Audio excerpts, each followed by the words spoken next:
Thưa quý vị và các bạn, Quỹ từ thiện Trạm Yêu Thương, nền tảng thiện nguyện số mới được hình thành tại Hà Nội với việc chương trình Tết cho em, hơn 400 em học sinh trường phổ thông dân tộc bán trú tiểu học và trung học cơ sở Pá Lau, xã Trạm Tấu. Đây là hoạt động mang ý nghĩa nhân văn sâu sắc nhằm chia sẻ yêu thương, lan tỏa tinh thần tương thân tương ái, hướng đến các em học sinh khu vực khó khăn trong tỉnh. Tiểu học trung học cơ sở Pá Lau. Những ngày cận Tết Nguyên đán Bính Ngọ, hơn 400 chiếc áo gió đồng phục mới đã được trao tận tay các em học sinh trường phổ thông dân tộc bán trú tiểu học và trung học cơ sở Pá Lau. Với các thầy cô giáo và các em học sinh, đó thực sự là những món quà ý nghĩa, lan tỏa hơi ấm tình người trong cái giá lạnh của mùa đông vùng cao.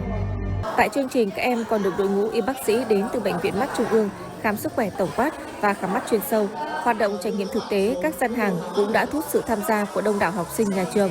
Thông qua các hoạt động thiện nguyện và những món quà Tết ý nghĩa đã tạo thêm động lực nuôi dưỡng ước mơ đến trường của trẻ nhỏ vùng cao.